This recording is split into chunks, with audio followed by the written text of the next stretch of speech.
Bonjour à toutes et à tous, bienvenue dans ce webinaire spécial formation avis client.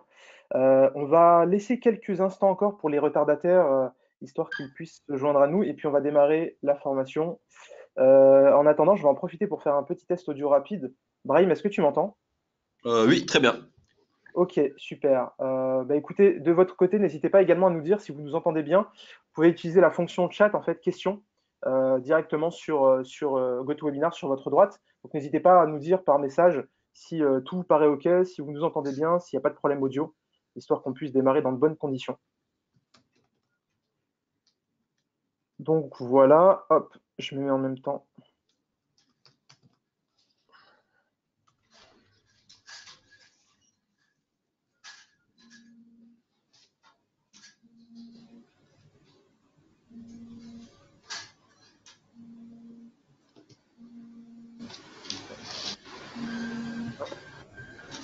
Brahim, j'ai Hmm. un petit fond audio qui.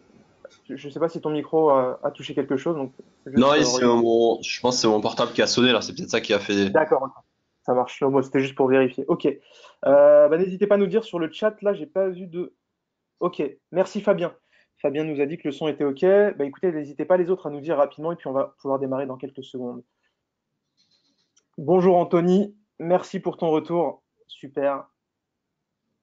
Très bien, très bien. Merci. Ok. Ok. On a trois ok. Ça a l'air d'être bon. On va pouvoir démarrer. Super. Donc, bienvenue à tout le monde à cette formation, mettre en place une stratégie d'avis client pour booster vos ventes. L'idée de cette formation, c'est de vraiment pouvoir vous transmettre tous les best practices, finalement comme un tutoriel pour pouvoir mettre en place les avis en ligne sur votre stratégie web.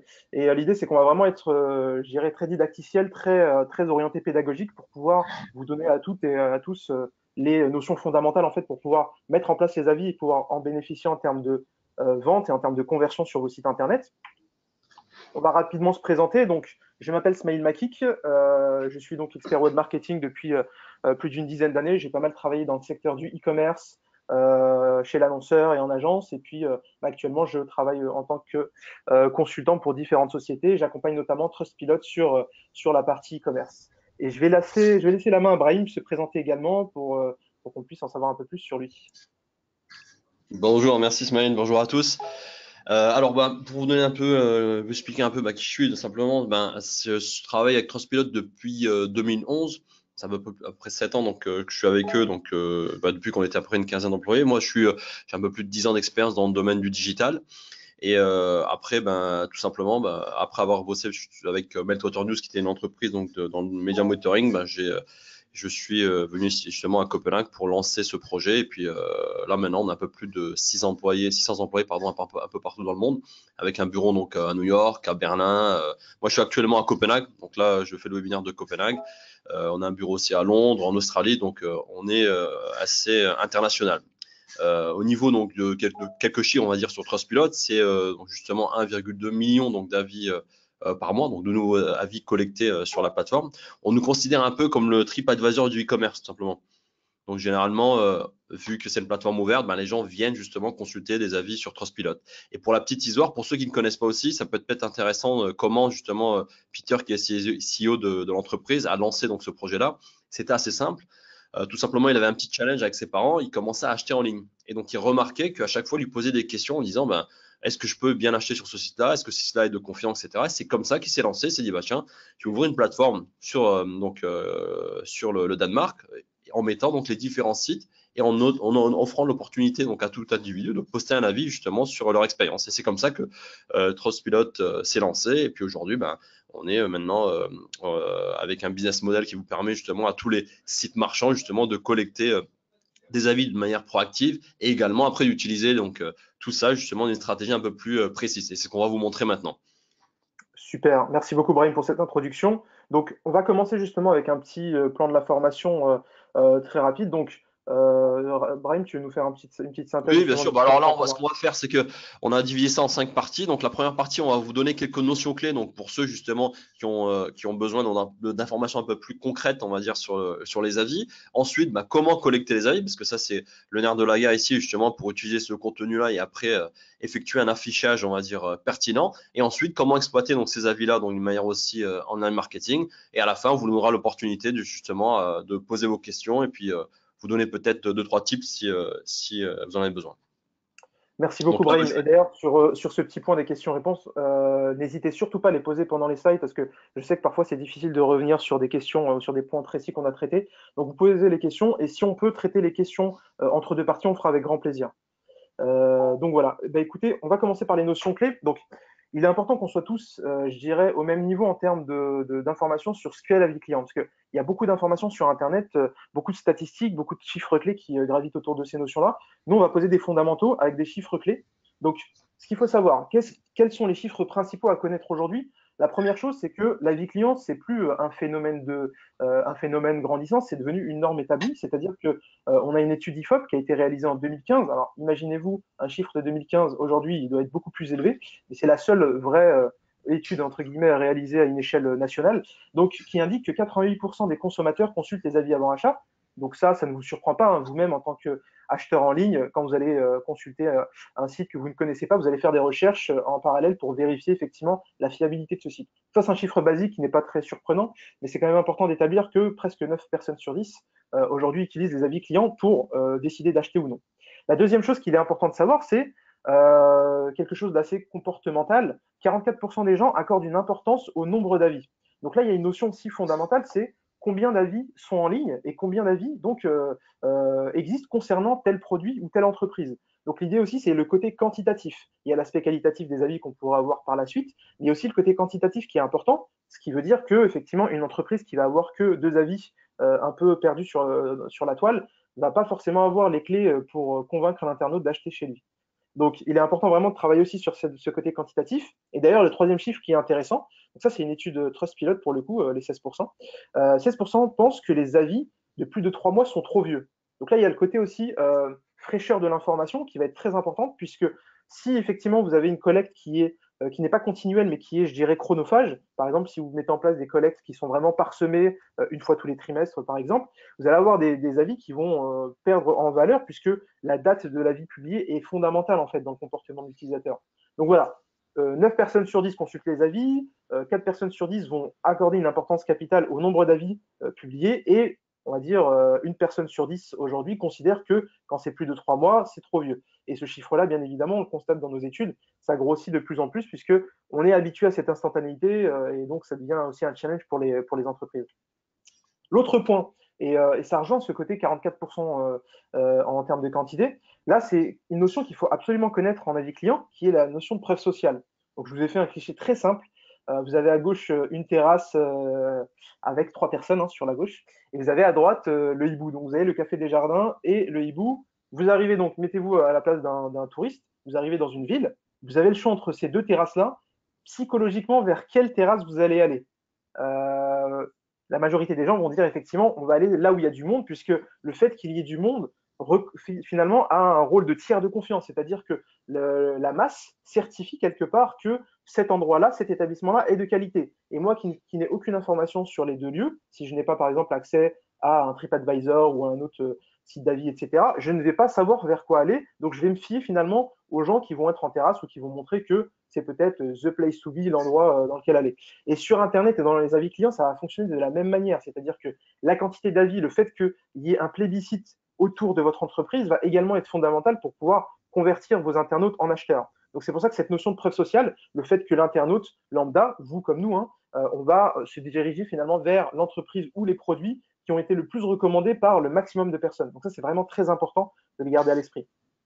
Quand on rentre dans le détail de l'avis client, on a 3 notions. Donc l'avis client, en général, c'est tout ce qui va être témoignage rédigé par un consommateur, donc relatant une expérience.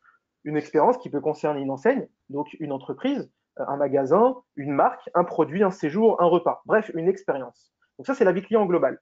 Et quand on regarde en détail de quoi est composé l'avis client, il y a 2 parties. Il y a ce qu'on appelle l'avis marchand. L'avis marchand, il va concerner uniquement l'enseigne, c'est-à-dire l'expérience globale vécue par le consommateur au sein de cette boutique, au sein de ce magasin, au sein de ce site e-commerce. Donc, est-ce que finalement mon achat en ligne s'est effectué dans de bonnes conditions? Est-ce que, je dirais, de l'ajout du panier jusqu'à la livraison chez moi, tout s'est bien passé? Donc ça, c'est la vie marchand, c'est vraiment finalement la e-réputation autour de l'entreprise qui vend les produits. Par contre, ce qu'on appelle l'avis produit, c'est différent puisque ça va être le témoignage qui va relater l'expérience du produit ou du service acheté. Donc, l'avis produit, ça peut être aussi un avis service. Par rapport à la promesse marketing, typiquement, je prends souvent cet exemple-là. J'achète un iPhone, donc je vois des publicités iPhone pour le dernier iPhone, etc., qui me donnent envie d'acheter le produit. Je l'achète. Finalement, il y a une promesse marketing qui a été très forte. Quand je reçois le produit, que je le teste pendant X jours, je vais me rendre compte que c'est pas forcément je dirais la traduction parfaite de ce que je me faisais comme idée via le marketing que j'ai vu à travers les publicités, et je peux être un peu déçu. Alors, il n'y a rien d'anti-Apple dans ce message. Je suis iPhone user et Mac user, j'ai que du Apple chez moi, mais l'idée, c'est juste de se dire, il y a une promesse qui est forte au niveau de la marque, et il y a une expérience consommateur derrière. Donc, cette différence, en fait, va traduire la vie produit. Ça, c'est important aussi. Ça veut dire que, attention, quand on valorise ou on survalorise ses produits, et qu'on n'est pas certain des arguments qu'on met en avant, il peut y avoir un côté déceptif chez le consommateur qui va se traduire par de l'avis négatif au niveau des produits. Donc voilà, pour faire la synthèse, l'avis client est composé de deux éléments, avis marchand et avis produit. Voici la première partie des notions fondamentales. Je ne sais pas si vous avez des questions sur ces différents points, et on va pouvoir ensuite enchaîner sur la deuxième partie qui va être la collecte d'avis clients, et je vais laisser la main à mon collègue Brahim. Super, je te remercie, Smaïl, pour toutes ces informations très très claires. Alors là, effectivement, nous on va passer maintenant sur une partie assez, on va dire, pratique au niveau donc des avis clients. Donc là, bien entendu, la première étape et la plus importante va être tout simplement donc de commencer à collecter. Et justement, il va falloir savoir à quel moment on va pouvoir collecter. Donc là, on va avoir une slide où on va voir les différentes étapes à gauche ici. Donc on voit les étapes. Donc avant d'envoyer donc une invitation, donc bien entendu, la personne a effectué un achat en ligne. Sa commande a été validée, etc., expédiée. Ensuite, on peut envoyer on déclenche donc la collecte d'avis. Là, il y a un point qui est très important parce que j'ai souvent cette question qui revient et on va me dire, moi, je ne vends pas de produits, j'ai du service, etc. Donc, effectivement, là maintenant, quand on explique les choses, on va peut-être les expliquer effectivement d'une manière très orientée produit e-commerce, mais ça s'applique à différents types d'activités. Donc, j'ai pas mal de structures qui vont collecter par exemple des leads. Et donc là, justement aussi, on va les aider à optimiser la collecte de leads ou des demandes de devis, etc. Et que derrière, après, vous avez des équipes et des commerciaux qui vont recontacter ces différentes personnes. Donc, c'est vraiment une solution qui va s'adapter à différents types d'industries. Donc, le fait justement de l'expliquer sur un produit n'en enlève pas, bien entendu, l'opportunité de le faire dans d'autres domaines d'activité. Donc là, bien entendu, on est dans le cas d'un produit, le produit expédié, on déclenche donc la collecte d'avis. Comment vous pouvez le faire? Donc là, vous voyez à droite qu'on va avoir différentes techniques. Il y en a une qui est assez simple. Ça, c'est ce qu'on vont faire, disons, on va dire 90% de nos partenaires pour mettre le pied à l'étrier. Ils vont utiliser donc la collecte manuelle. Donc ça, c'est la première étape. Donc vous avez déjà quelques commandes, des centaines peut-être, des milliers, etc. en fonction de votre activité. Vous reprenez donc les anciens clients. Vous envoyez donc une demande d'avis en prenant quelques informations très très simples, le nom, l'email, etc. On upload un fichier et on l'envoie. Donc ce qui est bien, c'est que en l'espace de quelques jours, pardon, vous pouvez déjà collecter des avis. Ça, c'est la première étape. Deuxième étape, il faut bien entendu essayer après vous faciliter la tâche et pas uniquement travailler sur une manière manuelle. Donc on a mis un système qu'on appelle le service mail automatique, donc l'AFS chez nous, l'Automatic Feedback Service. Et en fait, ça c'est assez simple. Là, actuellement, peut-être que vous avez une confirmation de commande, confirmation d'expédition, une confirmation de livraison. On va se mettre en copie cachée de la confirmation et on va envoyer une demande d'avis au client. Donc, dans le même cas, donc si vous avez fait une demande de devis ou autre, là, on peut aussi justement les solliciter directement après ou plus tard quand vous avez eu un contact avec ces gens-là. Et ce qui se passe, c'est que l'email qui va partir va être tout simplement brandé avec votre marque. Donc, disons que le site c'est shoppingbricolage.com, et tout simplement l'email expéditeur sera contact@shoppingbricolage.com. Et donc le client va recevoir un email qui va voir effectivement qui va être lié donc à la commande qu'il a fait précédemment, et à l'intérieur il y aura spécifié voilà, nous sommes partenaires de la société Traspilote, donc société indépendante de collecte d'avis, merci de laisser votre avis par rapport à cette commande. Donc ça c'est le flow on va dire au niveau de la collecte. Bien entendu, vous avez aussi d'autres options qui sont aussi intéressantes pour ceux qui veulent envoyer tout ça directement de leur plateforme d'emailing ou peut-être d'un CRM. Donc là, on va vous passer un lien qu'on appelle le lien unique qui va vous permettre justement de collecter directement depuis votre plateforme. Donc là, c'est aussi un moyen qui peut être très intéressant. Et autre étape, ça on appelle ça le formulaire intégré. Donc là, c'est directement une intégration donc d'un petit formulaire sur votre site, donc avec un petit bouton pour pouvoir justement poster l'avis, et ils peuvent le faire directement sur votre page. Donc ce qui est intéressant ici, c'est par exemple, disons que vous voulez avoir vraiment un avis sur l'expérience en ligne, parce qu'après vous allez redistribuer des leads à d'autres partenaires. Ce qui peut être intéressant, c'est justement d'afficher donc une page où la personne va pouvoir tout simplement mettre un avis entre 1 à 5 étoiles et valider. Donc là, en plus c'est à chose, c'est intéressant aussi au niveau de la conversion. On va voir sur la slide suivante que justement, on est à peu près entre 7 et 15% de conversion sur différents domaines d'activité confondus. Donc ça veut dire quoi? Ça veut dire en fait qu'à chaque fois que vous envoyez donc un X email, on aura potentiellement entre 7 et 15%. Maintenant, bien entendu, vous allez avoir certaines structures qui vont être en dessous et d'autres au-dessus. Pourquoi on donne ce chiffre-là? C'est parce qu'en fait, quand on essaie d'optimiser, donc avec différentes techniques qu'on pourra vous montrer plus tard, on retrouve justement en moyenne la majorité donc des structures dans cette fourchette-là.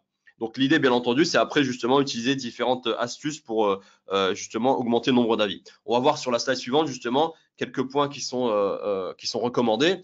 On a souvent justement une petite offre, on va dire marketing, pour incentiver, on va dire tout ce qui est dépôt d'avis. Donc tout simplement, au niveau du dépôt d'avis, vous pouvez offrir quelque chose tout simplement à vos clients, une récompense, un bon, etc., une réduction sur le prochain achat. Donc là, ce qui est intéressant, c'est que vous travaillez aussi sur l'aspect de fidélisation. Vous avez la personne donc qui est récompensée parce qu'elle a posté un avis. Bien entendu, on ne peut pas bien spécifier un avis positif. Donc ça, c'est une chose très importante à ne pas mettre donc dans l'email. Il faut juste demander que la personne poste un avis. Donc il faut que ce soit bien entendu transparent et que la personne poste l'avis désiré, que ce ne soit pas uniquement un avis positif pour recevoir un bon ou un bon de réduction ou un cadeau de l'entreprise. Donc ça, c'est une première étape qui fonctionne bien et justement qu'on va recommander. Ensuite, bien entendu, vous pouvez faire des tests AB et voir justement en changeant justement deux, trois informations sur le corps de l'email, peut-être les call to action, donc les boutons donc qu'on appelle d'appel tout simplement pour cliquer dessus. Donc ça, c'est des petits tests qu'on peut faire et se dire bah tiens, on va un peu agencer donc justement l'architecture et la nomenclature on va dire de l'email en ajoutant donc ici et là des call to action, changer, peut-être mettre certains termes en gras, peut-être ajouter des petites phrases comme poster votre avis en quelques secondes, etc. Donc il y a pas mal de choses qui sont intéressantes à faire et qu'on recommande et sur lesquelles on peut vous aider justement pour pouvoir optimiser le taux de conversion. Et troisième point là qu'on a mis qui est assez intéressant et qui est utilisé de plus en plus, c'est simplement les SMS. Je pense que tous ceux qui reçoivent des SMS ici et qui nous écoutent actuellement, vous allez généralement ouvrir, on va dire, cet SMS. Donc, c'est pour ça qu'il y a un taux d'ouverture de 84% qui est très, très intéressant. Et bien entendu, après, on a plus, on va dire, d'options d'avoir un retour, on va dire, de ces clients-là. Donc, ça, c'est une approche qui est assez intéressante au niveau du taux d'ouverture, contrairement à l'email qui va être peut-être entre 15 et 30%, ce qui est aussi très, très bien déjà. Mais dans tous les cas, ça peut être un levier supplémentaire qui vous permettent justement d'optimiser le taux de conversion. Donc là, je vais vous montrer aussi maintenant un exemple d'email qui est assez intéressant. Donc là, je ne sais pas si vous voyez justement le contenu. Donc là, ils ont travaillé donc, sur le logo, etc. Comme je vous l'ai dit tout à l'heure, ils ont mis en haut, cela ne vous prendra pas plus de 15 secondes. Donc ce qui est intéressant, c'est qu'au moins, on essaie d'engager la personne. Peut-être parfois, vous recevez des demandes d'avis, mais c'est assez, on va dire, assez long où il y a plusieurs questions, etc. Alors que là, c'est juste donc une sélection d'avis et un petit contenu. Donc, ce qui est intéressant, c'est qu'ils ont justement spécifié 15 secondes. Maintenant, si on lit le contenu, je ne sais pas si ça c'est clair, ils mettent simplement donc bonjour Smaïl, donc vous avez réservé votre voyage auprès de Mr. Fly. Merci beaucoup. Donc, on espère vraiment avoir été à l'auteur. Bon, on ne va pas jouer les mendiants, mais ce serait vraiment hyper sympa de votre part de nous laisser un petit avis. Donc déjà là, ici, ils font une petite phrase un peu sympa et un peu, on va dire, out of the box. Donc, et ce qui est intéressant, c'est qu'ils veulent essayer de donner déjà un contenu différent. Donc là, ce qui est pas mal, c'est qu'ils travaillent également donc, sur le contenu et le texte, justement, qu'ils veulent mettre en avant. Donc là, ce qui est intéressant, c'est qu'on va pouvoir travailler justement sur différents petits points, donc notamment donc le timing, parce que là c'est très important pour la personne qui va poster son avis. Ensuite, la proximité que vous avez justement avec le client, et même à la fin justement ils mettent le plus beau commentaire, donc se verra peut-être offrir un panier garni ou un tatouage de Johnny. Donc là, très ironique à la fin, etc. Donc ils se permettent justement d'avoir une approche assez sympa par rapport à leurs clients. Donc ce qui est bien ici, c'est que ils travaillent sur le texte, ils travaillent donc sur les call to action, et là justement, ça permet vraiment d'optimiser la conversion. Donc bien entendu, après, vous êtes libre d'ajouter, de mettre en avant donc des différents types donc de stratégies, mais l'idée ici, c'est de vous montrer deux trois tips qui vont bien fonctionner donc avec certains de nos partenaires. Donc là, on D'ailleurs, a vu, Brahim, je voulais juste oui, faire une mention sur le passage, mon passage préféré de l'email, c'est quand même coup de foudre ou coup de griffe, on prend. C'est-à-dire que là, on est d'accord, c'était à l'idée de ce que disait Brian tout à l'heure, on est d'accord de prendre aussi de l'avis négatif. Donc, on est vraiment Exactement. ouvert à la conversation. Donc, coup de foudre ou coup de griffe, on prend car nous sommes de vrais humains avec nos qualités et nos défauts. Et pour faire encore mieux la prochaine fois, on a besoin d'avoir vos impressions.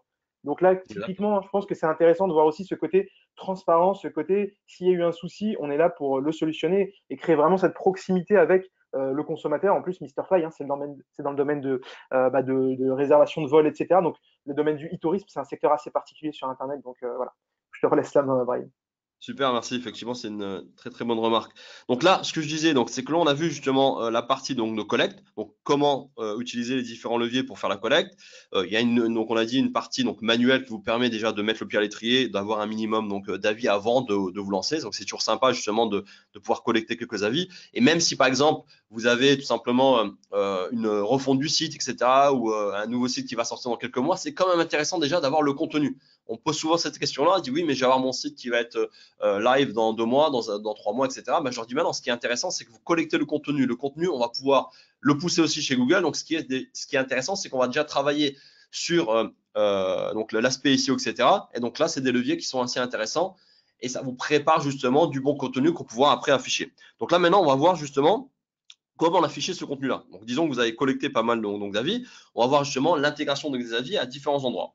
Donc, bien entendu, là, on va voir justement l'anatomie, on va dire, du site e-commerce. Donc là, bien sûr, ça, c'est une petite architecture assez simple. On voit le header, le footer, etc. Et par rapport à cette anatomie-là donc, du site e-commerce, on a vu justement en faisant différents tests qu'il y a des points de conversion qui sont beaucoup plus forts que d'autres. Donc là, le premier, c'est tout simplement le header, donc en haut du site. Donc là, on a un exemple ici très simple avec C'était Easy. Justement, eux, ce qu'ils ont fait, c'est que directement, donc au niveau du header, ils ont rajouté donc Trustpilot. Et quand on clique justement sur lire les avis, vous avez directement un petit menu déroulant qui va vous afficher le contenu. Donc, ce qui est sympa ici, c'est que on sait que après avoir fait différents tests donc de eye tracking, donc ça, ça a été fait par d'autres structures, on remarque qu'à peu près 67% des gens vont regarder au niveau du triangle d'or, donc c'est-à-dire au niveau donc du logo, donc principalement le header. Donc là, ce qui est intéressant, c'est que quand la personne arrive donc sur le site, on veut justement leur montrer qu'on a donc de très bons retours de nos clients, qu'on a des ambassadeurs donc qui aiment bien la marque, etc. Et justement, essayer d'optimiser aussi le taux de rebond. Donc là, c'est intéressant parce que les gens commencent à lire et restent un peu plus longtemps sur le site. Donc justement, s'ils cherchaient, ils devaient faire un contrôle technique ici, en l'occurrence avec cette easy, ils se disent, tiens, je vois qu'il y a pas mal de gens qui ont bossé avec eux, qui ont utilisé leur système, ça a l'air d'être très sympa. Ils continuent sur le site et après, potentiellement, ça vous génère directement un lead derrière. Donc là, c'est une première étape. Donc ça, au niveau du header. Deuxième étape qui est très aussi prisée, c'est simplement le footer. Donc là, on a un exemple avec la société Alltrix, donc c'est un des leaders dans le domaine du vélo donc en Europe. Donc eux, ils ont mis donc directement une intégration au niveau du footer. Et pourquoi le footer? Donc le footer, on va dire aussi, c'est souvent considéré un peu comme une section, on va dire, de confiance d'une certaine manière. C'est-à-dire qu'en fait, ils vont mettre aussi toutes les informations sur le remboursement, sur la livraison, les mentions légales et ainsi de suite. Donc une personne qui ne connaît pas la structure, souvent elle va redescendre donc, au niveau du footer, rechercher quelques informations sur l'entreprise et avoir aussi d'autres informations sur les conditions de remboursement et ainsi de suite. Donc ça, c'est un point qui est très important aussi au niveau de la conversion et c'est un point sur lequel on recommande justement d'afficher les avis. Et ce qui est peut-être aussi intéressant, c'est que au niveau du contenu que vous allez utiliser, après, vous pouvez sélectionner d'une manière très efficace. Et on va voir justement sur l'exemple suivant, là au niveau de la homepage, que là, la société, par exemple, Aventure Nouvelle-France, a intégré justement du contenu assez riche. Donc là, pareil, on va travailler de différentes manières. On va avoir bien entendu les étoiles qui vont permettre de montrer que effectivement sur 90% de vos clients, ils sont plutôt satisfaits, 80, etc. Mais en plus de ça, ce qu'on conseille souvent, c'est d'utiliser le contenu d'une manière très efficace. Donc là, ils sont dans le domaine du travel. Donc ce qui est intéressant, c'est que justement dans le domaine du voyage, on a tendance justement à avoir des expériences qui sont assez spéciales et souvent se dire tiens, je veux laisser quand même un avis assez précis là-dessus. C'est pas pareil que si maintenant demain vous avez acheté une coque de téléphone à 10 euros alors que là il y a un voyage à 2000, 3000 euros, etc. Donc ce qui est intéressant, c'est vraiment d'utiliser ce contenu-là pour l'afficher sur la homepage. Donc là, ce qu'ils ont fait, ils ont repris différents éléments. Donc à gauche, la note. Donc on montre, voilà, on a 9,7 sur 10. Ensuite, le nombre d'avis et après le contenu. Donc c'est toujours bien justement dans certains domaines d'activité, il est très intéressant justement d'utiliser le contenu. On pourra aussi utiliser ce contenu-là justement d'une manière différente en fonction des étapes dans le tunnel de conversion. Et justement, sur la slide suivante, on verra qu'au niveau du panier, vous allez voir que tout simplement, on peut aussi intégrer ces avis-là au niveau du panier. Et pourquoi? Ben, l'idée, c'est tout simplement d'optimiser au maximum les abandons de panier. Et bien entendu aussi, augmenter le panier moyen. Donc, on a vu justement en faisant différents tests qu'on augmentait le panier moyen et on baissait aussi les abandons de panier. Et là, justement, je vous disais, on travaille donc sur le contenu. Et ce qui est intéressant ici, c'est que pas mal de nos partenaires vont utiliser un système qu'on appelle le système de tagging. Donc, ça veut dire que vous allez sélectionner des mots-clés spécifiques et afficher ces avis justement à cet endroit-là. Par exemple, souvent, on remarque que la livraison, c'est un problème assez récurrent. Donc, ce que vous pouvez faire, quand on a des avis qui vont parler, qui veut dire voilà, traitement de ma commande très rapide, livraison en temps et en heure, ou même dans certains cas, bah, ils sont même étonnés de l'avoir reçu un jour avant donc la date, etc. Donc ça, c'est des avis qui sont intéressants de mettre à cet endroit-là spécifiquement, parce qu'on sait que la personne est aussi souvent dans un doute, et on remarque aussi qu'un tiers donc de ces personnes-là, quand elles ressortent du panier, c'est par rapport à un manque de confiance. Et un manque de confiance aussi lié au fait que est-ce que je vais bien recevoir mon produit ou pas. Donc là, il est important d'utiliser le contenu et de l'afficher donc à des endroits clés comme le panier. Et on a remarqué effectivement donc le dernier chiffre en date, c'était 9,5% d'augmentation du panier moyen. Donc là, c'est très intéressant parce que vous augmentez pas uniquement le panier, mais vous convertissez aussi plus de personnes en acheteurs. Et ce qui est aussi très important ici, c'est que je remarque souvent, quand j'ai des discussions avec certains de nos partenaires, qu'on ne fait pas suffisamment attention aux abandons de panier. Donc, quand je demande des chiffres, je dis, bon, voilà, sur les X milliers de personnes qui viennent sur le site, combien justement ressortent de votre panier? Et ils ont souvent peine à me donner des chiffres par rapport à ça. Alors qu'il faut savoir que c'est quand même de l'or pour vous parce que vous avez mis en place une stratégie marketing en amont, travaillé de différentes manières, vous avez peut-être généré du contenu avec vos blogs, etc. Donc, vous avez travaillé avec différents leviers et au final, vous avez une personne qui est vraiment intéressée parce que bon, si elle arrive sur un site où on vend donc des tables alors qu'elle recherchait une voiture, effectivement, elle va pas aller jusqu'au bout. Donc, on sait vraiment que les mots-clés, etc., la stratégie que vous avez mis en place était vraiment pertinente pour ce visiteur spécifique. Donc là, il est vraiment important pour vous aussi d'analyser ces datas-là et d'utiliser justement du contenu pour essayer d'optimiser votre panier et puis vos conversions d'une manière générale, quoi. Je vais ajouter Donc une là, petite maintenant, précision, Brahim, oui, vas-y, si je t'en tu me le prie. permets. En fait, ce qui est intéressant aussi sur l'abandon de panier, ça c'est vraiment un sujet fondamental aujourd'hui. Typiquement, quand on arrive dans cette étape-là du parcours d'achat, Brahim il a raison sur ce point-là, c'est qu'on a été convaincu du produit, donc la fiche produit a été convaincante, on a ajouté au panier, on veut aller un peu plus loin. On n'a pas encore décidé totalement d'acheter, mais effectivement, on a une intention d'achat qu'on a signifiée clairement par le clic sur le bouton ajouter au panier. Mais ce qui va se passer en arrivant sur le panier en lui-même, c'est qu'il va y avoir plusieurs questionnements qui vont intervenir. Donc, un des premiers questionnements, c'est de se dire, OK, c'est un nouveau site, je viens d'ajouter en panier, mais j'ai même pas fait la recherche d'informations sur la fiabilité de ce site-là. Plutôt que l'internaute quitte le panier pour, par exemple, chercher des informations sur Google en tapant avis, le nom de votre société, là, en faisant cette intégration directement des avis dans le panier, vous permettez à une partie des internautes de ne pas aller plus loin et de se dire, de ne pas quitter finalement votre page web et de se dire, OK, j'ai accès à l'information. Donc là, on voit bien sur la gauche, toujours pareil, hein, notion de preuve sociale, 13 062 avis. Sur la droite, quand on voit les 4 avis qui sont publiés, le dernier, il y a 29 minutes, il y a 32 minutes, il y a 83 minutes, il y a 11 heures. Alors, je vous rassure, hein, si vous êtes une entreprise à taille, une petite structure qui vient de se lancer, on n'a pas forcément la chance d'avoir autant d'avis régulièrement sur un site e-commerce. Mais peu importe, l'idée, c'est quoi? C'est de montrer la fraîcheur de l'avis. Donc, c'est ce qu'on avait vu tout à l'heure, 29 minutes, 32 minutes, 83 minutes, etc. La quantité d'avis et la note moyenne globale. Ce qui fait qu'avec cet argument-là, on réduit drastiquement finalement l'abandon de panier. D'accord. Donc ça, c'est très très important. C'est une des raisons en fait de quitter un panier d'achat, c'est le manque de confiance. Il y a d'autres éléments comme les frais de port qui vont aussi pouvoir dissuader. Et Brahim a donné l'astuce tout à l'heure qui est intéressante. Je vais insister un peu là-dessus. Typiquement, quand on voit là sur cet achat, donc on voit les frais de port à 4,95 €.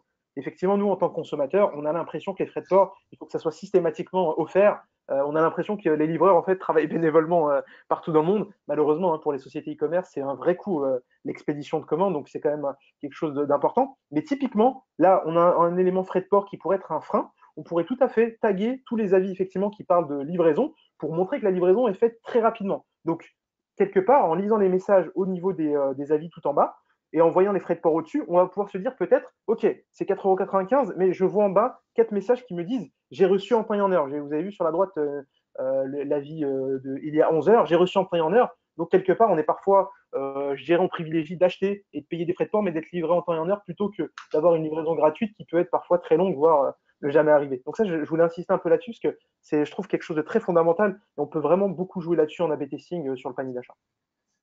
Merci Ismaël. Effectivement, très très très très bonne remarque. Alors, pour ajouter aussi un autre point, justement, là, on va passer à la slide suivante pour montrer aussi qu'il y a d'autres manières, effectivement, d'afficher les avis. Et notamment, on a un exemple assez intéressant aussi ici, là, c'est le Fred B. Donc, eux, justement, ce qu'ils ont voulu faire, c'est que afficher les avis, mais également donner l'opportunité à leurs clients de poster un avis directement depuis leur site et en mettant une page donc justement spécifique sur les témoignages clients. Donc là, c'est vraiment pour mettre en avant le fait que voilà, on fait du bon travail, on a justement des ambassadeurs et on le met en avant. Et ce qui est intéressant, c'est que tout simplement, ça vous permet aussi de canaliser le buzz négatif qui peut se faire par rapport à la marque. Parce que ce qui va se passer, c'est que vous avez tout simplement X% de personnes qui vont poster un avis et peut-être une personne qui n'était pas très content du service, qui a un petit problème, va se dire bah tiens maintenant je vois que tel problème est survenu, je veux poster mon avis. Au lieu qu'elle aille justement sur Facebook, sur des forums, etc., elle va pouvoir le faire directement sur le site. Ce qui est intéressant, c'est que ils vont pouvoir canaliser cette personne-là et y répondre. Et donc derrière, bah, ils vont pouvoir faire une modération. Donc l'avis, par exemple, qu'ils ont collecté sur leur profil Trustpilot, bah, s'ils l'ont mis en modération, sera justement grisé. Donc on verra bien que la personne a posté son avis. Et pendant justement les 7 jours là, donc, de modération, ils vont pouvoir contacter le client, trouver une solution et ensuite le client va pouvoir réévaluer. J'avais justement un exemple très concret, c'était la société Ping Pong. Donc la personne livre la table est rayée, etc.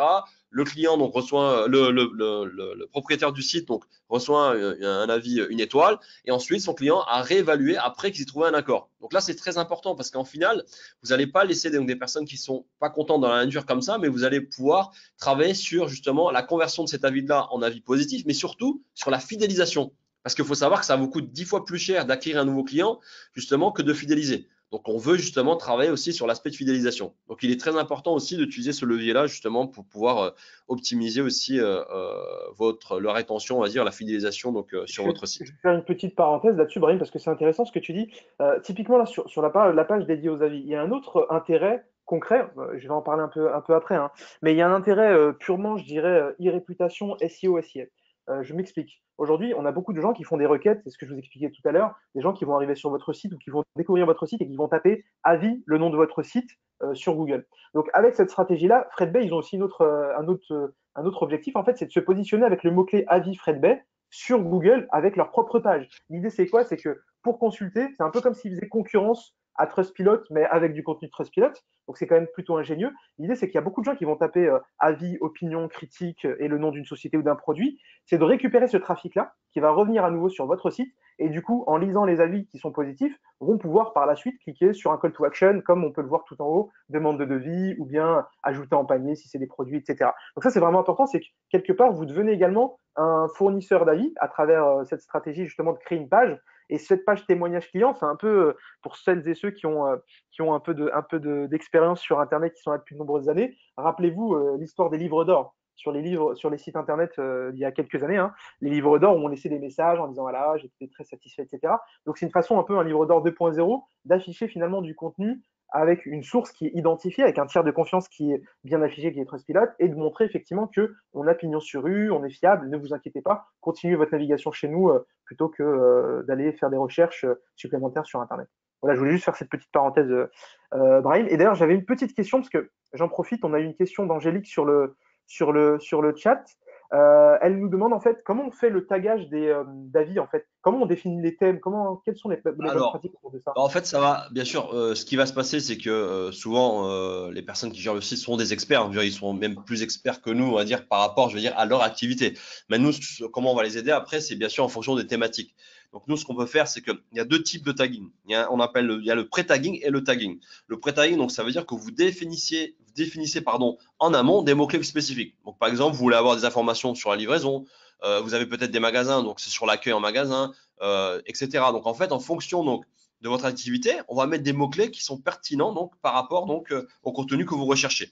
Et ça veut dire que les avis vont être justement dans des catégories, donc en fonction donc, des taggings, du tagging. Pardon. Et après, ce qui peut être intéressant, c'est justement d'utiliser ça à des endroits clés de votre site pour justement mettre en avant plutôt l'accueil là parce que vous discutez de l'accueil. Ici, on va parler plutôt de cet aspect-là, etc. parce qu'on parle de cet aspect-là et ainsi de suite. On va avoir par exemple des structures qui vont à faire des canapés, par exemple. On a pas mal de structures aussi dans ce domaine-là. Eux, ils ont fait un système de tagging où ils voulaient justement mettre en avant tout ce qui était donc avis sur la partie donc canapé et accueil. L'autre section après où ils faisaient tout donc tout du matériel pour le sol, etc. Ben si pareil là, donc ils ont voulu faire une section spécifique donc par rapport aux mots clés qui sont liés à ça et ainsi de suite. Donc ça peut être donc une niveau de la catégorie donc même produit. Donc se dire ben dans le détail on veut analyser telle chose, etc. Donc ça peut être très très fin on va dire au niveau du verbatim. Donc l'intérêt bien entendu après c'est d'utiliser ce contenu là qui est riche d'une manière qualitative. Parce qu'en fait, c'est pas uniquement c'est pas uniquement la note, mais aussi justement le contenu qui va vous permettre justement d'enrichir votre tunnel de conversion, quoi.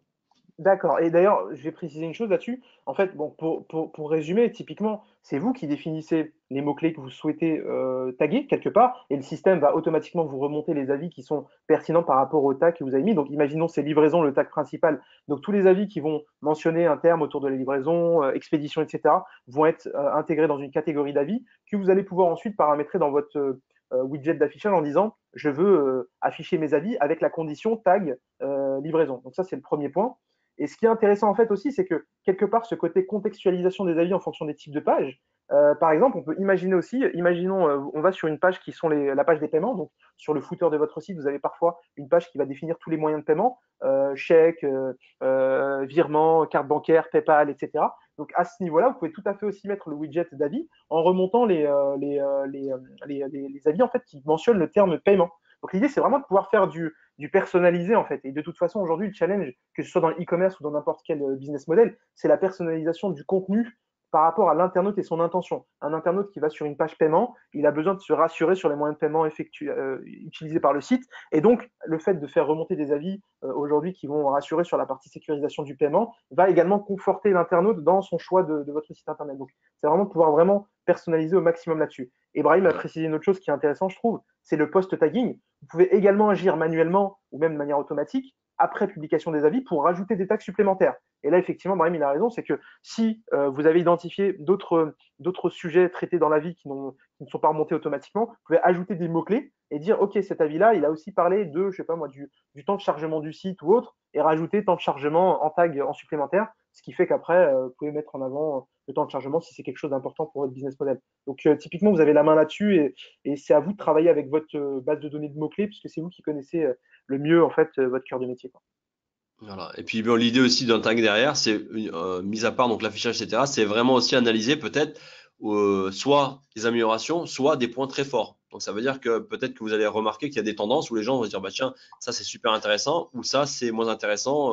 Est-ce que vous pouvez donc ajuster ça, etc. Donc ça vous permet aussi justement d'optimiser votre business d'une manière générale, quoi. Et d'ailleurs, une autre petite question justement d'Angélique Brahim sur le widget en lui-même. Concrètement, comment ça fonctionne le widget d'affichage? Alors, bah, le widget, c'est aussi en fait, ce qu'on a fait, c'est qu'on a pas mal d'outils qui sont assez simples d'utilisation. Donc, ça veut dire pour le widget, par exemple, on va avoir un petit script dans notre back-office. Donc, ça veut dire que c'est un copier-coller après sur le body, donc sur le corps de votre site. Ou si vous avez un CMS, on a différents modules hein, pour Presta, pour Magento et ainsi de suite. Et donc, très simplement, vous allez pouvoir l'afficher à l'endroit où vous voulez, donc sur votre site. Et notamment, bon, l'intérêt, c'est justement un peu de suivre, on va dire, les trois points, on va dire, de conversion dont on a parlé à l'instant. Donc, le header, le footer, le panier. Donc, ça, c'est des points de conversion intéressants où vous pouvez justement ajouter ces petits widgets. Et notamment là, si on regarde le panier qu'utilisent donc ces structures-là, eh ben, c'est simplement un carrousel. Donc, là, carrousel aussi est déjà défini. Vous copiez-collez donc le script et vous collez à l'endroit où vous le souhaitez. Donc, très simplement, après, ben, vous allez pouvoir, même grâce au tagging, injecter d'une manière automatique les avis. Donc, techniquement, c'est super simple parce que l'idée, on s'est dit, c'est que il faut aussi que ce soit adapté à des structures qui n'ont pas suffisamment de staff technique en interne. Donc voilà le process pour l'intégration des widgets. Super, merci beaucoup Brahim. N'hésitez pas, hein, si vous avez d'autres questions effectivement sur les avis clients, n'hésitez pas à les poser et je réponds rapidement à la dernière question d'Angélique. Effectivement, elle nous demandait, donc il faut l'extension Trustpilot par exemple sur WordPress. On vous rassure, effectivement, on a l'extension WordPress, on a toutes les extensions des principaux CMS aujourd'hui. Donc, vous pouvez le faire via l'extension en installant gratuitement ou vous pouvez le faire manuellement si vous voulez le faire avec votre webmaster ou votre développeur en reprenant le code directement dans le back-office et en intégrant dans votre template. Donc, les deux solutions sont possibles. Donc, il n'y a aucun souci là-dessus. Et puis, si vous avez des problèmes d'intégration, nos équipes pourront vous aider à mettre en place sans aucun souci. C'est aussi la valeur ajoutée aujourd'hui de Trustpilot. Super. Brahim, tu voulais ajouter quelque chose? Non, très très bien. Moi, Ok. là, ce qu'on va faire maintenant, c'est on va peut-être pouvoir passer à l'exploitation maintenant des avis. Et puis je vais te laisser reprendre un Ouais, peu le dessus, puis j'aurai peut-être deux, trois points sur lesquels je pourrais étayer également. super. Ok, donc c'est vrai que pour résumer un petit peu, on a vu comment collecter, on a vu comment afficher, donc ça c'est important de pouvoir mettre cette notion de preuve sociale sur l'ensemble de vos pages web, hein, ça c'est super, super stratégique. Maintenant, on peut aussi utiliser cette preuve sociale à l'extérieur de votre site web, c'est-à-dire sur vos canaux d'acquisition ou de fidélisation. On va voir effectivement canal par canal qu'est-ce qu'on peut faire au niveau des avis clients aujourd'hui. On va commencer par le SEO. Donc typiquement ici, ce qui est intéressant, c'est que on a donc d'un côté du contenu généré par l'utilisateur, donc de l'UGC, hein, comme on l'appelle dans le jargon, User Generated Content. Donc c'est des gens qui vont, donc c'est vos consommateurs qui vont écrire des avis. Ça c'est du contenu qui est produit par eux-mêmes et qui va avoir une richesse intéressante pour vous au niveau SEO, puisque ces avis-là vont mentionner des mots-clés de ce qu'on appelle la longue traîne, c'est-à-dire des mots-clés très précis, voire même parfois des appellations de vos produits que vous n'aviez pas forcément pensé en termes de rédaction web. Donc ce qui fait que, par exemple, ils vont pouvoir injecter à travers ce contenu-là sur votre site des synonymes qui vont être pris en compte par Google et qui vont faire augmenter votre référencement. Ce qu'il faut savoir, c'est que Google aujourd'hui, quand par exemple vous avez une fiche produit qui est mise en ligne ou une page web, il va envoyer régulièrement ces robots sur votre site web, ça c'est tout à fait normal. Ces robots-là vont vérifier si la page a été mise à jour ou pas. Donc si on voit par exemple que le premier jour où vous avez mis en ligne votre fiche produit, il n'y a que la fiche produit, son contenu, je dirais marketing, fait en interne, très bien, il scanne, il mémorise dans son cache, dans sa base de données, et basta. Il revient le lendemain. S'il découvre qu'il y a un avis qui a été posté, il met à jour le scan de la page et il met à jour je dirais son cache en prenant en compte également l'avis. Donc cet avis-là, en fait, va enrichir au niveau contenu le contenu initial que vous aviez publié sur votre site.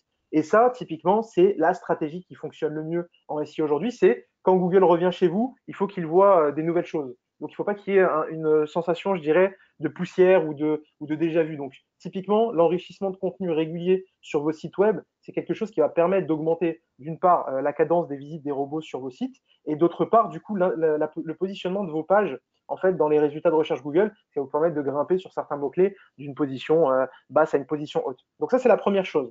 Comment on met en place ça sur un site internet? Donc on met en place ça avec ce qu'on appelle la technologie des rich snippets. Donc on va voir ça en détail. Donc aujourd'hui on a l'avis marchand, je vous l'avais rappelé tout à l'heure au niveau des définitions. Donc, on peut intégrer les rich snippets issus de vos avis clients sur, par exemple, la page d'accueil, la page témoignage, la page à propos. Donc, l'avis marchand, rappelez-vous, ça concerne la globalité de l'expérience au sujet de votre entreprise. Donc, on ne peut pas mettre l'avis marchand, par exemple, sur une fiche produit, puisque la fiche produit, elle concerne un produit précis. Donc, il faut vraiment mettre le contenu là où il est pertinent. Donc, l'avis marchand, la pertinence, c'est la page d'accueil, puisque c'est, je dirais, la devanture de votre boutique, hein, comme une boutique physique. Donc, c'est important de pouvoir afficher les avis marchands sur cette page-là. La page témoignage, hein, comme on l'avait vu tout à l'heure avec Fred Bay, ou la page à propos, qui concerne donc à propos de votre site ou de votre entreprise, quand est-ce qu'elle a été créée, qui sont les fondateurs, etc.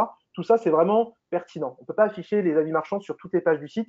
D'ailleurs, attention là-dessus, c'est une mauvaise pratique. On a parfois des sites qui vont afficher leurs notes globales et leurs avis marchands sur toutes les pages de leur site en mettant les rich snippets.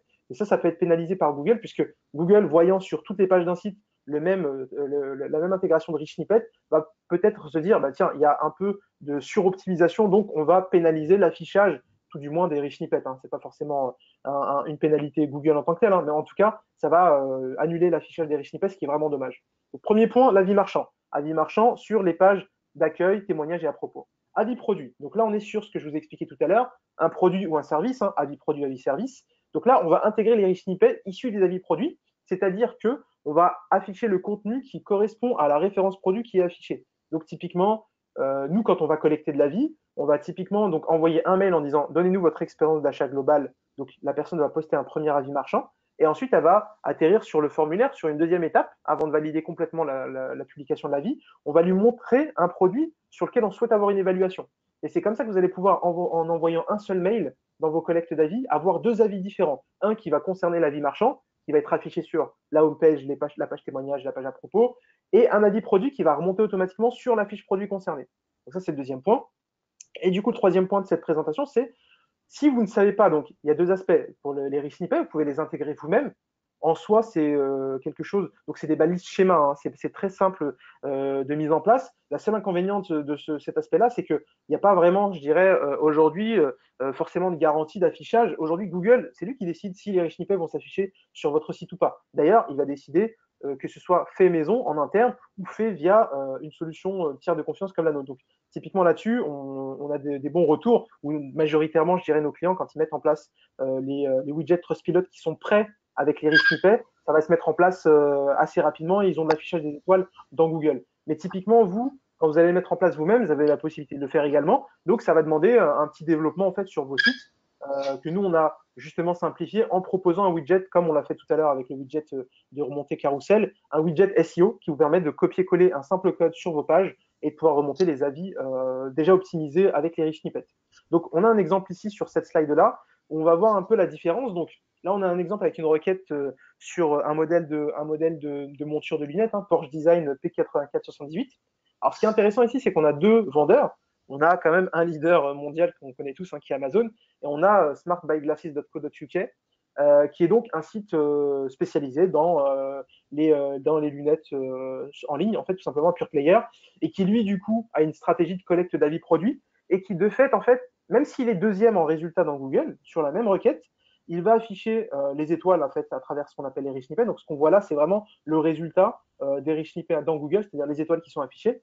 Et en fait, en affichant ces informations-là, il va jouer aussi sur le taux de clic. C'est-à-dire que typiquement, moi, en tant que consommateur, je tape la référence produit, je vois un résultat sans étoile, un résultat avec étoile.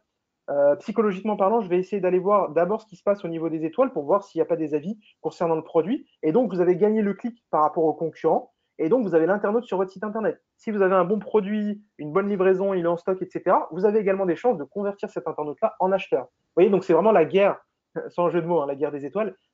L'idée, c'est de vraiment pouvoir afficher quelque part la notation de vos avis dans les résultats de recherche Google à travers les rich snippets. Donc, le premier résultat, c'est sans rich snippets, et le deuxième, c'est avec les rich snippets. D'ailleurs, Brahim, je crois qu'on a un autre exemple Oui, que tu Julien, peux je nous sais qu'il y présenter. a, Ouais. si je crois sur la slide suivante, voilà, exactement. Là, en fait, ce qu'il y a, ce qui est peut-être intéressant aussi là-dessus, c'est d'avoir une requête un peu plus large. Donc là, par exemple, vous voyez qu'on a tirage photo et vous trouvez donc trois sites différents. Donc on a le premier, donc Photobox, deuxième PhotoWeb et le troisième Mon Album Photo. Donc eux, ils vont utiliser justement les Trustbox SEO, etc. pour remonter donc avec les rich snippets. Et ce qui est intéressant, si on regarde de manière un peu plus précise, l'individu lambda qui va regarder tout ça, il va voir donc les étoiles, donc il a attiré au niveau de l'œil. Mais après, ce qui est intéressant, c'est qu'on prend le premier, on voit qu'il a 7,5 sur 10 avec 6290 votes avis. Ensuite, on a en dessous, pardon, le deuxième qui a 8,7 sur 10 avec 7589 avis. Donc là, ce qui est intéressant, même si Photobox est en première position, le visiteur lambda donc qui va faire sa recherche va voir justement un nombre plus important et une note plus importante au niveau de PhotoWeb. Donc potentiellement, il va aussi se diriger sur le deuxième lien. Donc ce qui est intéressant ici, c'est que même en étant en deuxième position, vous avez l'opportunité, grâce justement à votre note et au nombre d'avis, de générer plus de clics. Donc là, c'est important, comme le disait tout à l'heure aussi Smaïn, donc au niveau de la fraîcheur des avis, etc., mais aussi au niveau donc du nombre d'avis que vous allez collecter. Donc si vous avez une base, donc essayez de solliciter vraiment tous les clients pour générer le maximum de contenu et utiliser les différentes techniques qu'on vous a données pour optimiser la conversion. Donc là, ça c'est un levier qui est aussi intéressant parce qu'on est quand même sur des requêtes assez courantes, donc tirage photo, et qui vous permet justement d'optimiser votre visibilité dans les recherches organiques. Tout à fait, ça c'est tirage photo, hein, une requête que je connais bien, elle est très concurrentielle, il y a un énorme volume de trafic dessus, donc quelle que soit la petite optimisation que vous pouvez faire, la micro-optimisation, vous allez pouvoir déclencher un volume de vente conséquent derrière. Donc c'est important de vraiment jouer là-dessus. Il y a effectivement ce côté preuve sociale directement dans les moteurs de recherche avec la notion des notes. Donc aujourd'hui, nous, nos yeux, ils vont scanner la notation, le nombre d'avis, et typiquement, donc une augmentation d'un CTR potentiel sur un photo web peut aussi influer positivement sur son SEO par la suite puisque Google, régulièrement, il fait switcher les résultats. On peut être en position 1 aujourd'hui et passer en position 2. Si on voit du comportement en termes de CTR, donc en termes de taux de clic sur un résultat plus élevé que d'habitude, Google va peut-être donner la chance à cette page-là de passer en première position et de voir si ce CTR se maintient. Donc c'est vraiment important de pouvoir aussi jouer sur le taux de clic de vos résultats, qui est le signal, un des signaux en tout cas que Google écoute pour savoir si votre résultat est pertinent pour l'internaute. D'accord. Ça, c'est important de le garder à l'esprit. Pareil, on va passer sur l'autre partie. Donc, on a vu juste avant le référencement naturel, hein, le SEO. Là, on va regarder le référencement payant et comment ça fonctionne. Pour vous, côté, je dirais, internaute, vous voyez de la même chose. C'est des étoiles qui s'affichent. Mais finalement, derrière, en back-office, ça fonctionne complètement différemment. Et là, l'idée, elle est simple, c'est que on a des conditions aujourd'hui pour pouvoir afficher ce qu'on appelle l'extension Google Seller Ratings sur vos campagnes Google AdWords ou Bing Ads. Donc, pour Google AdWords, aujourd'hui, il faut avoir 150 avis, donc 150 avis clients, qui sont d'origine fiable, c'est-à-dire qui ont été collectés via un tiers de confiance qui fait partie des tiers de confiance à haute autorité chez Google. Donc ça, c'est important de le savoir. Donc il y a un côté quantitatif à atteindre. Donc ça veut dire que typiquement, toute entreprise qui veut déclencher l'affichage des étoiles dans les résultats de recherche en SIA, en Google AdWords, doit avoir au moins 150 avis sur les 12 derniers mois. d'accord? Et sur Bing Ads, le résultat il est un peu plus, il est moins élevé. 30 avis suffisent pour déclencher le même système d'étoiles, d'accord? Donc ça c'est le premier point, c'est on doit avoir 150 avis. La deuxième condition pour déclencher ces étoiles, c'est la notation. Donc ce qui est intéressant ici, c'est qu'il faut avoir au minimum 3,5 sur 5. C'est-à-dire que si vous êtes entre guillemets une entreprise qui avait un mauvais score en termes d'avis clients, bah, vous n'êtes pas pénalisé, vous allez juste manquer en fait l'affichage, c'est-à-dire que la note ne s'affichera pas. Donc là-dessus aussi, Google est plutôt je dirais, gentil à ce sujet, puisqu'il aurait pu effectivement afficher, quelle que soit la note, le Google Seller Ratings, mais il préfère ne pas afficher du tout d'étoiles quand la note est inférieure à 3,5 sur 5. Et le troisième point, donc c'est ce que j'avais expliqué tout à l'heure, c'est les 12 derniers mois, avec le tiers de confiance au niveau de la collecte. Donc là, c'est important.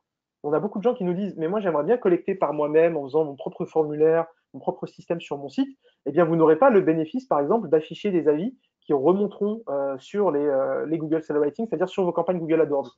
Pour faire simple, typiquement, ce qu'il faut savoir, c'est que quand Trustpilot collecte un avis pour votre entreprise, il va transmettre cet avis-là, en fait, tout le contenu de cet avis à Google directement par des systèmes de flux, ce qui fait que Google est je dirais, à jour en fait en temps réel sur vos notations. Et d'ailleurs, la petite précision à savoir, c'est que quand on clique, par exemple là, on voit le résultat Alltricks. Donc, on a un A/B test très simple, on voit effectivement le résultat Alltricks sans et avec les étoiles. On a un gain toujours pareil de taux de clic de CTR, puisque le fait d'afficher des étoiles en fait va augmenter l'intention de clic des internautes et donc va augmenter en fait le volume de trafic sur votre site. Ça, c'est intéressant aussi, surtout Ouais. sur des requêtes très concurrentielles. Oui, Brian? Ouais. Oui, je disais, excuse-moi, j'ai justement un petit chiffre à te communiquer également sur ça. Et un de nos partenaires, justement, qui est dans le domaine du service, il avait 70 000 clics par mois, il a baissé de 10 cents, ça lui a fait une économie de 7 000 euros par mois donc, sur ses campagnes en dehors. Rien qu'en justement au niveau de l'affichage, donc Énorme. des avis donc, dans ces campagnes en dehors. Donc là, c'est super intéressant parce qu'après, tu peux même travailler sur la position. Tu n'es pas obligé de rester en première position dans Google et payer un clic un peu plus élevé. Tu peux te positionner en deuxième ou en troisième parce que si effectivement ceux qui sont dessus n'ont pas d'étoile, ben, automatiquement, ben, le clic va se diriger aussi vers chez toi. Donc c'est intéressant aussi justement d'optimiser justement ça dans les campagnes en dehors. Excellent, ok. Et ce qui est intéressant aussi, donc, ce que je vous expliquais, c'est que vous voyez effectivement les petites étoiles ici apparaître juste en bas avec 4,4 avis sur Alltricks. L'internaute peut vérifier en fait les avis et les notes en détail. Donc s'il clique par exemple sur le terme avis, il atterrit sur un profil en ligne qui résume en fait la notation. Donc là on voit Alltricks, 4,6, 91% d'avis, 15 000 avis, etc.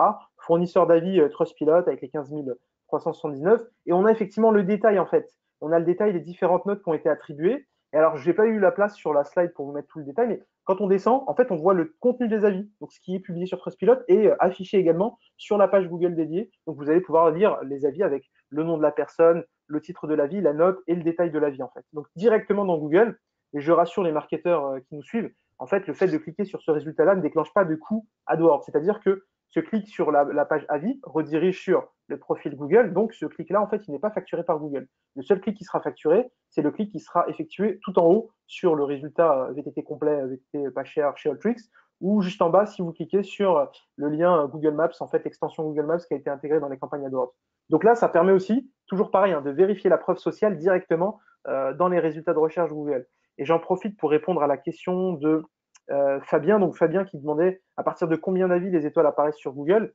Je pense que Fabien, comme on a répondu sur la partie AdWords, ta question concernait peut-être plus le SEO.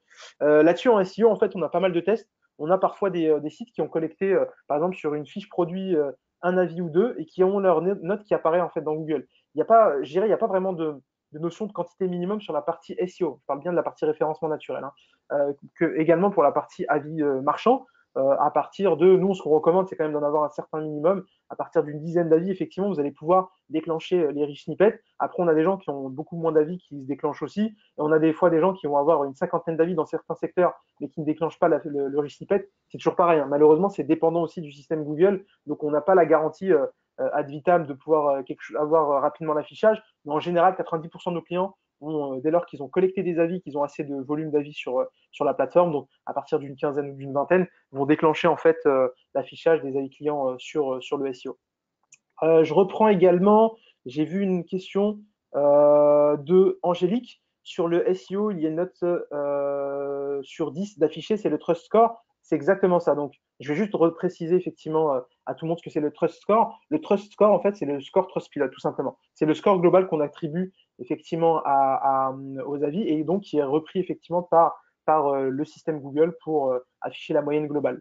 Donc ça, effectivement, c'est la note globale que vous avez en fait en termes d'avis client.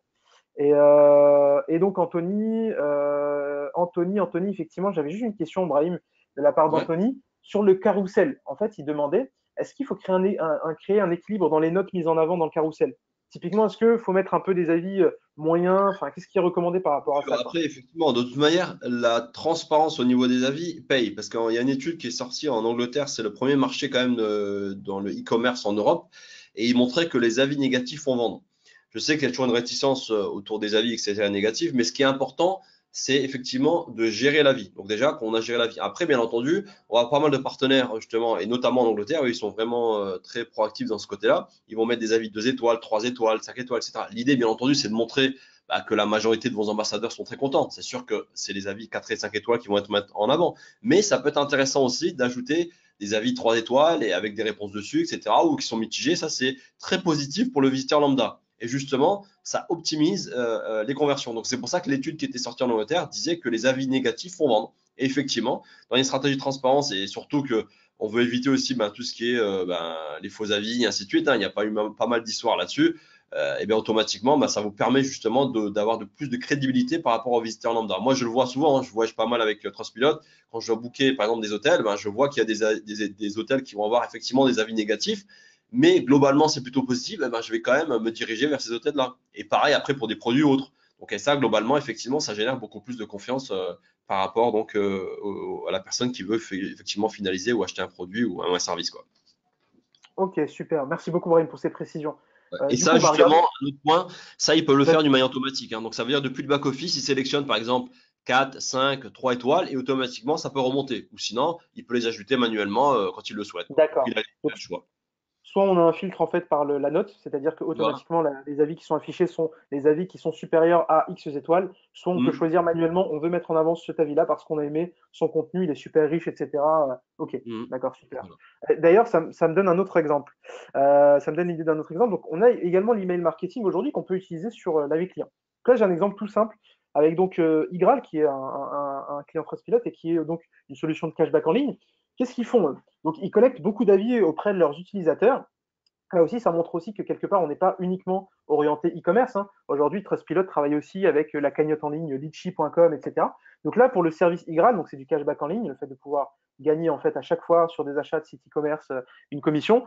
L'idée, c'est qu'ici, ils vont donc vous envoyer un message de notification pour vous dire vous avez un nouveau cashback qui est validé. Et en bas, on voit effectivement la bannière Trustpilot. Vous aimez les services IGRAL, partagez votre expérience sur le site Trustpilot. Donc là, typiquement, quand vous allez cliquer, vous allez atterrir à nouveau sur le formulaire de collecte d'avis. Mais ce qu'on peut faire également, et ce qui est fait également en email marketing, on peut tout à fait mettre en avant. Donc là, on voit aussi la note Y sur la gauche. Quelque part, en fait, cette bannière-là, c'est aussi un message de réassurance, aussi de montrer à nouveau, finalement, à sa base de données d'utilisateurs que on est fiable, on a une très bonne note. Vous voyez, c'est quelque chose un message positif, un peu subliminal qui est glissé dans les mails et qui est de plus en plus fait même dans des emailings de fidélisation pour rappeler finalement aux internautes que regardez la note qu'on a aujourd'hui, on a un service client fiable, on a une notation, on a une e-réputation excellente, revenez chez nous. Ce qui se passe beaucoup d'ailleurs dans le domaine du tourisme, hein, c'est quand aujourd'hui on est consommateur dans le e-tourisme, on va aussi bien booker sur différents sites, on n'est pas client d'une seule entreprise. Le fait de faire dans vos mailings auprès de vos clients, de leur rappeler que vous êtes excellent en termes de service client, va leur donner envie à nouveau de venir chez vous plutôt que chez l'autre site concurrent frontal qui peut aussi proposer le même service. Donc pareil, l'emailing, c'est un canal sur lequel on constate des taux de clics en fait très élevés quand on met cette preuve sociale en place et ces éléments de réassurance entre guillemets sur les emails.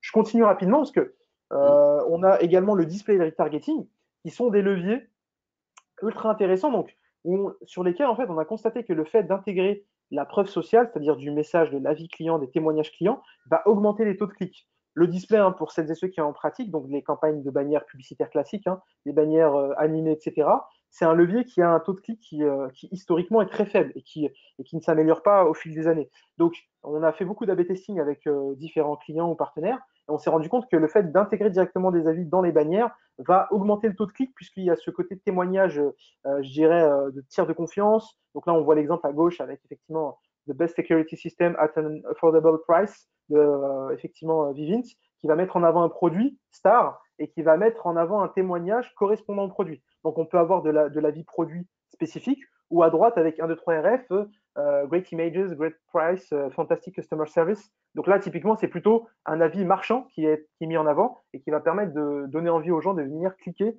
sur ces résultats-là. Donc, on peut utiliser ces dispositifs-là à la fois sur du display classique, mais également sur des campagnes de retargeting. Donc, on peut tout à fait imaginer que quelqu'un qui abandonne la consultation d'un produit, donc qui n'a pas finalisé son achat, on met en place des campagnes de retargeting avec des bannières enrichies d'avis clients. Et ça, typiquement, vous pouvez le faire aujourd'hui avec n'importe quelle solution de retargeting que vous utilisez, Rakuten, Criteo ou autre. Vous allez pouvoir injecter directement des avis dans vos bannières, en fait, de manière dynamique. Et ça, c'est quelque chose qui fonctionne très bien et qui a de très bons taux de clic en termes de performance.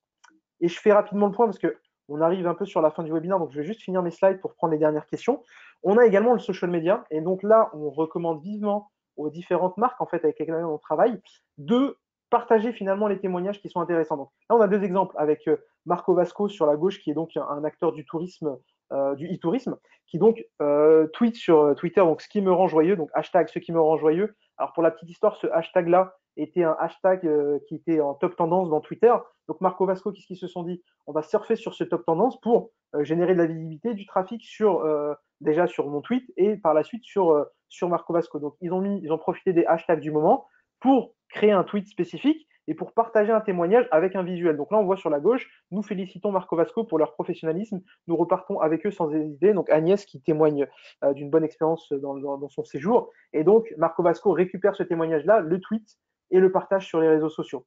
Pareil sur Alltricks, donc sur la droite, c'est toujours agréable de lire ce type d'avis client. N'hésitez pas à déposer vos avis aussi. Bonne fin de semaine à tous. Hashtag service client, relation client, livraison express. Et là, derrière, on a un visuel. Donc, on met en avant. Alors, pour la petite histoire, ces visuels-là, en fait, avec l'outil Trustpilot, on peut les générer automatiquement. En fait, c'est vraiment la plus-value aussi de la technologie de Trustpilot, c'est qu'on pré-mâche tout pour que vous puissiez, en fait, partager les choses, je dirais, de manière très simple. Et donc, là, effectivement, le visuel, tout ça, c'est une banque de données d'images qu'on a, avec la mise en place des textes sur la droite. Vous pouvez le faire en un clic, en fait, partager un avis sur les réseaux sociaux avec une image qui illustre l'avis. Et donc, effectivement, impeccable. Première commande sur ce site, très satisfaisante.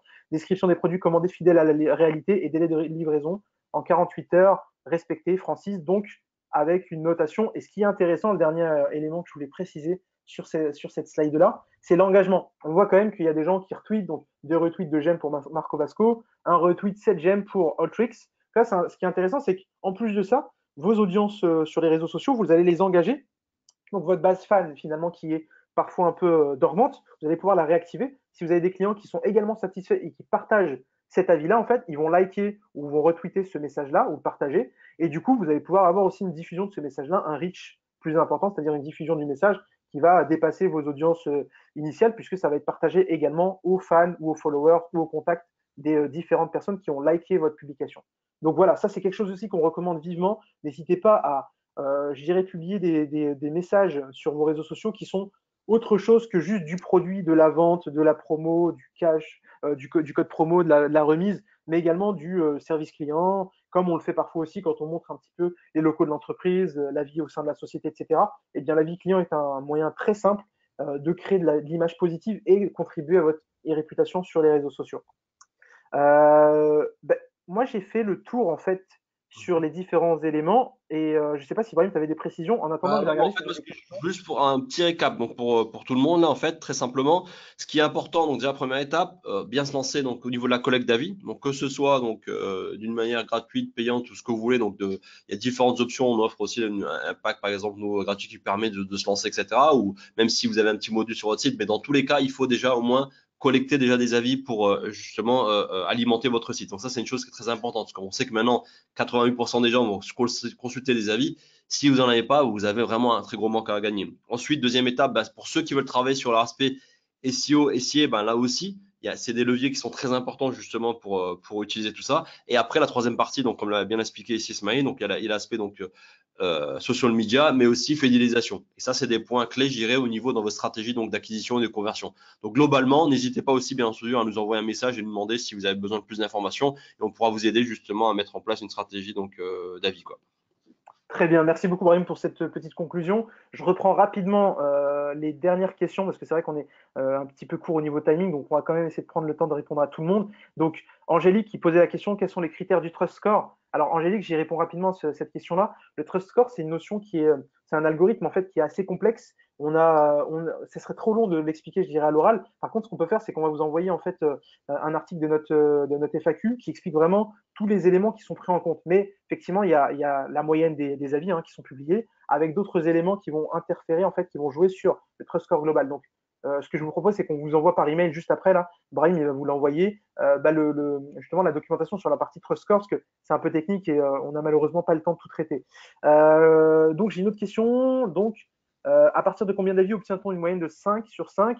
Donc là-dessus, typiquement, la moyenne, en fait, elle est le reflet des avis que vous avez. Donc, si vous avez qu'un seul avis à 5 sur 5, la moyenne, en fait, elle n'est pas réellement une moyenne puisque vous n'avez pas assez d'avis. Donc, typiquement, nous, ce qu'on conseille, c'est pour pouvoir avoir une moyenne qui soit percutante auprès des internautes, c'est d'avoir un minimum d'avis qui soit collecté. Donc, typiquement, c'est de dépasser au moins la vingtaine d'avis déposés.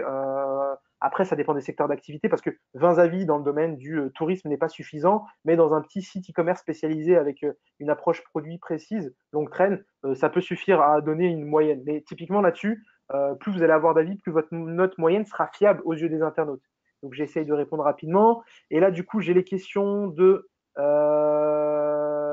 Fabien qui dit quel est le meilleur moment pour déclencher la collecte d'avis pour un service? Est-ce que le jour même, le lendemain, 2 jours après, etc.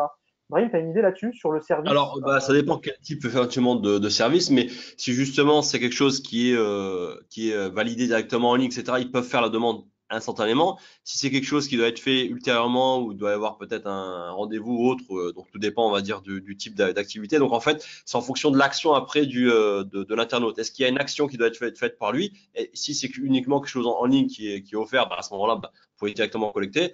Maintenant, si je sais pas moi, vous êtes dans le domaine, j'avais une structure qui faisait du tracking, etc. Ben voilà, justement, eux ils avaient donc deux types de stratégies. Une, ils avaient de la collecte, ils offraient différents packages sur leur site. Donc là, ils voulaient collecter directement là parce que c'était des partenaires qui faisaient après le service. Et il y en a d'autres, c'est directement eux qui contrôlent tout de A à Z. Donc à ce moment-là, ils vont collecter après que la personne ait fait son tracking, par exemple.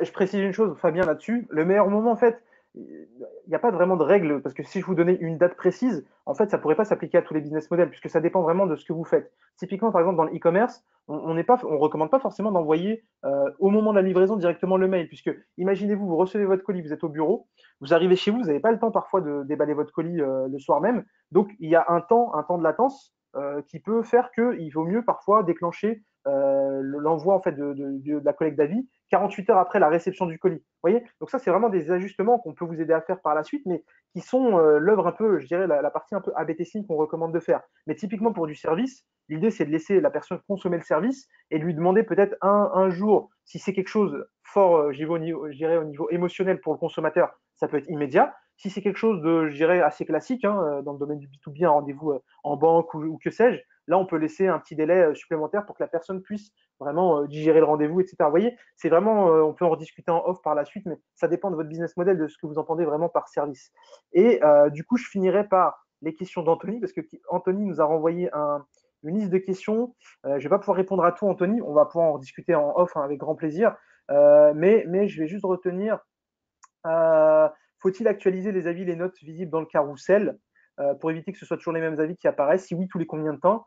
Je peux vous répondre sur ce point-là. Aujourd'hui, si vous mettez en place les règles de mise en avant des avis dans le carrousel automatiquement à travers la note, ça se fait tout seul. C'est-à-dire que vous mettez un filtre pour afficher des avis qui ont 4 ou 5 étoiles. À chaque fois qu'il y a un avis 4 ou 5 étoiles qui va se publier, il va pousser l'avis précédent. Et vous voyez, ça va se cumuler, s'afficher automatiquement. Si vous choisissez de faire des mises en avant, on a vu tout à l'heure que les gens se lassent un petit peu des avis qui vont avoir un certain timing. On peut tout à fait imaginer que vous fassiez ces changements-là une fois par mois. Puisque si je vois un avis qui a moins de 30 jours et qui a été fait dans le mois en cours, typiquement, on va se dire que c'est quand même quelque chose de très actuel qui est le reflet de votre site. Donc, ça reste quand même quelque chose de perceptible pour le consommateur. Par contre, si c'est un avis effectivement qui date de 3-4 mois, là, pour le coup, ça peut être contre-productif. Donc, on peut dire une mise à jour une fois par mois. Dans l'idéal, une fois toutes les quinzaines, ça pourrait être pas mal aussi pour vraiment dynamiser si vous avez des consommateurs qui reviennent régulièrement. Si vous avez un site e-commerce, par exemple, qui a une récurrence d'achat très élevée, vous pouvez le faire plus régulièrement. Donc, ça dépend aussi de vos audiences. N'hésitez pas à regarder, par exemple, sur Analytics, la récurrence d'audience en fait que vous avez,